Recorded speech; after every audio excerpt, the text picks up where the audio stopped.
अस्सलाम वालेकुम नाजरीन। पिछली किस्त के आखिर में आपने देखा कि नोयान और उसके सिपाही समुद्र के किनारे पहुंचे थे, लेकिन अर्तुल का काफिला जा चुका था, जिस वजह से नोयान शदीद गुस्से में आ गया था। इसके बाद 10 दिन गुजर जाते हैं। रात का वक्त होता है। आलम गोया अपने चमड़े के कारखाने वाले खेमे में मौजूद थी। कुछ देर बाद एक आदमी अंदर दाखिल होता है और कहता है, मुझे नोयान ने भेजा है, ओगेदाई खान फौत हो गए हैं। यह सुनकर सब हैरान हो जाते हैं। आलम गोया खड़ी होकर कहती है, ये तुम क्या कह रहे हो काले कुत्ते? वो आदमी कहता है, नोयान और अर्तुल ओगेदाई से मिले थे। अर्तुल ने जाहिर किया था कि उसने ओगेदाई की अतात कर ली है और उसी रात ओगेदाई खान फौत हो गए। इसके बाद आलम गोया 100 की अलामत के तौर पर अपने कुछ बाल काट देती है। फिर वो उस आदमी से पूछती है, नोयान क्या चाहता है? आदमी कहता है, नोयान चाहता है कि अर्तुल के वापस पहुंचने से पहले आप उसके घर वालों को कत्ल कर दो। इसके बाद आप गुंदोगदो के खेमे में जाकर अर्तुल के सब रिश्तेदारों को भी मार दोगी। आलम गोया कहती है, मैं कल सुबह काई कबीले जाऊंगी। अगर उन्होंने मुझे मार दिया तो सुबह तुम लोग यहाँ से रवाना हो जाना, हम अर्तुल की नस्ल मिटा देंगे। इसी दौरान काई कबीले में आयमा खातून और गुंदुज अर्तुल को याद कर रहे थे कि इतने में अर्तुल अंदर दाखिल होता है।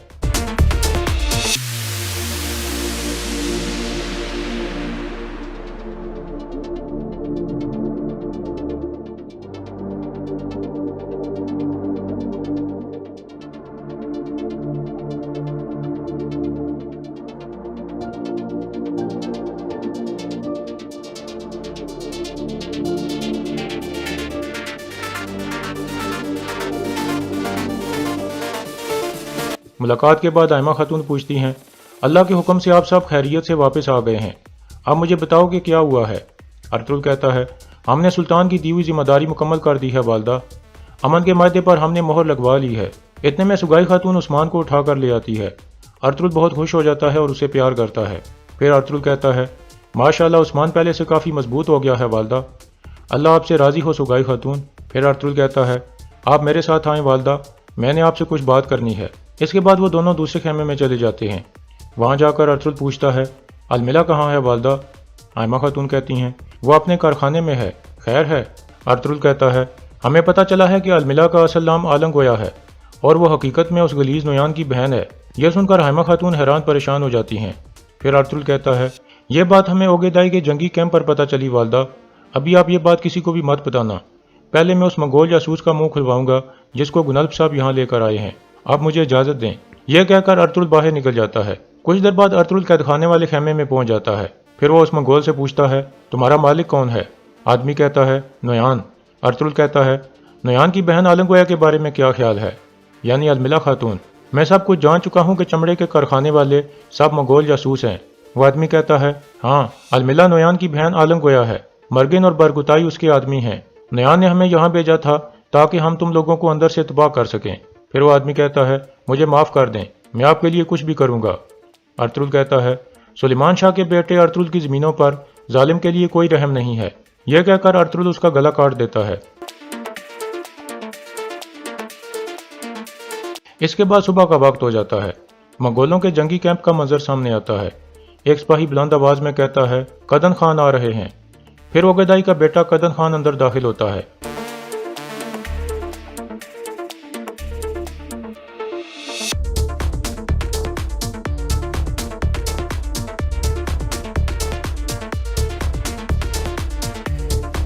फिर नोयान कहता है, अभी हम चंगेज खान के लिए सोग बना रहे थे और हमने आपके बाबा ओगेदाई खान को भी पाक रूहों के पास भेज दिया है।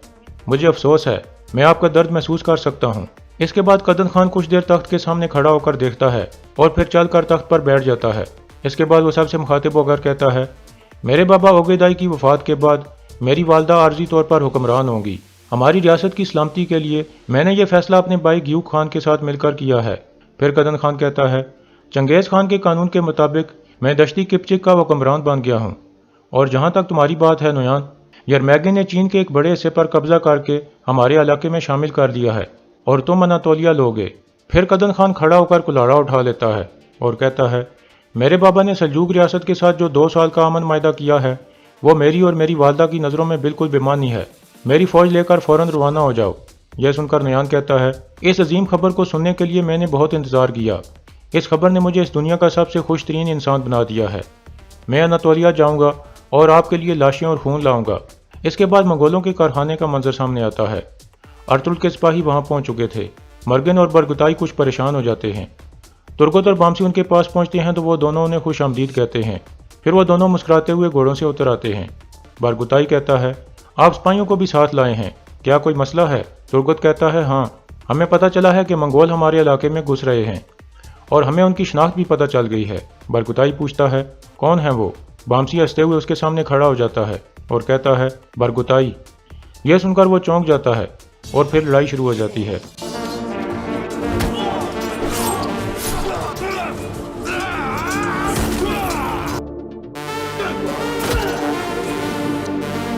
इसी दौरान आलम गोया काय की बिले में आयमा खातून के पास पहुंच जाती है और पूछती है, गुंदोज और साहब जी कहाँ हैं?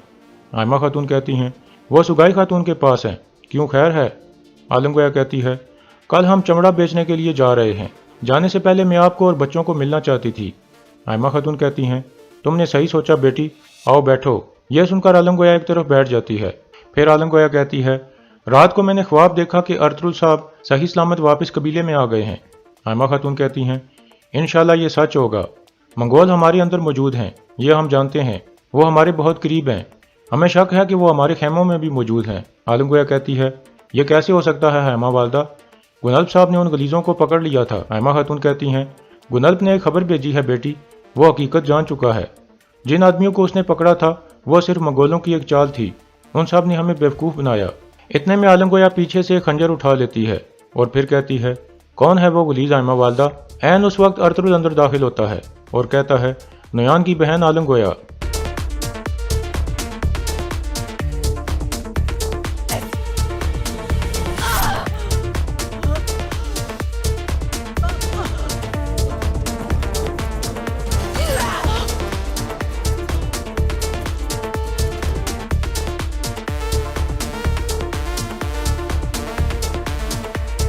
इस तरह हैमा खातून आलम गोया को मार देती हैं। दूसरी तरफ चमड़े के कारखाने पर लड़ाई जारी थी।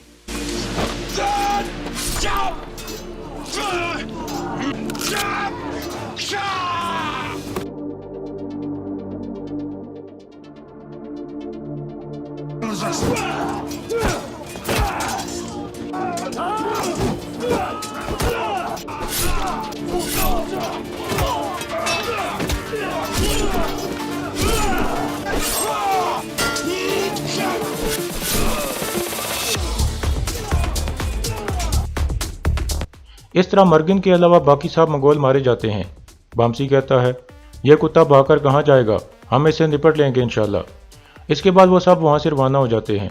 दूसरी तरफ मंगोलों के कैंप में नुयान खास आदमियों के साथ बैठा हुआ था और कहता है, अनातोलिया में घुसते वक्त हम उन तुर्कों को मार देंगे जो हमारी अतात नहीं करते, और जो हमारी अतात करेंगे वो हमारे गुलाम होंगे, लेकिन पहले हम उन्हें एक दूसरे के खिलाफ लड़ाएंगे, वो एक दूसरे को काटेंगे, हम अनातोलिया को मैदान जंग बना देंगे। मेरी बहन आलम गोया की तरह हमारे बहुत से जासूस उनके अंदर मौजूद हैं, वो तुर्कों को बगावत पर उकसाएंगे। हालात इतने ख़राब हो जाएंगे कि नौजवान सुल्तान गियासुद्दीन बागी तुर्कों की कठपुतली बन जाएगा। फिर नुयान खड़ा होकर कहता है, मेरी तमाम कुव्वतों को मुतहद करो और उन्हें कहो कि वो जल्द से जल्द रवाना हो जाएं। अर्तुल को कुचलने के बाद निकाया की बारी होगी। दूसरी तरफ काय कबीले में तुर्गत और बामसी वापस कबीले में पहुंच जाते हैं। अर्तुल बहुत खुश हो जाता है और उनसे गले मिलता है। इसके बाद बामसी कहता है, सरदार, अल्लाह के हुक्म से हमने उन गलीजों को अंजाम तक पहुंचा दिया है, हमने उन सब को मार दिया है। अर्तुल कहता है, माशाल्लाह मेरे बहादुरो, मुझे तुम पर फख्र है। फिर गुंदोज बामसी और तुर्गत का हाथ चूमता है, वो दोनों भी उसे बोसा देते हैं। फिर गुंदोज कहता है, मेरी दादी अम्मा ने अलमिला को मार दिया है तुर्गत साहब, इन्होंने उस सांप को अपनी तलवार से मारा है। यह सुनकर तुर्गत और बामसी बहुत खुश हो जाते हैं और आयमा खातून से गले मिलते हैं। इसके बाद अर्तुल कहता है, अब हमने तमाम बलाओं से निपट लिया है भाइयों, अब हिजरत का वक्त है, हम जल्द सोगत की तरफ हिजरत करेंगे। यह सुनकर तुर्गत और बामसी बहुत खुश हो जाते हैं। फिर अर्तुल कहता है, हमारी रवैयात हैं कि हिजरत से पहले हम जिरगे का इंतजाम करते हैं और उनसे मशवरा करते हैं, इसलिए हम तुर्क सरदारों का जिरगा बुलाएंगे। हकीम अर्तुल कहता है, फिर मैं हली बाजार में जिरगे की तैयारियां शुरू करता हूँ। इतने में एक सिपाही अंदर आकर कहता है, निकाया से कासिद आया है सरदार। अर्तुल पूछता है, कौन है वो, क्या कोई गवर्नर है? सिपाही कहता है, नहीं सरदार, शहनशाह का बेटा आया है। यह सुनकर सब हैरान होते हैं। बामसी पूछता है, यह शहनशाह का बेटा यहाँ क्यों आया है सरदार? अर्तुल कहता है, यकीनन वो अमन के मायदे के लिए आया है बामसी, वो जान चुके हैं कि वो तुर्कों के खिलाफ लड़ नहीं सकते, और ख़ास तौर पर जब मंगोल इतने करीब हों। शहनशाह के बेटे को बाहर खुशामदीद करो तुर्गत, और फिर उसे अंदर आने की दावत दो। باہر شہنشاہ کے بیٹے کا قافلہ قبیلے میں داخل ہو جاتا ہے۔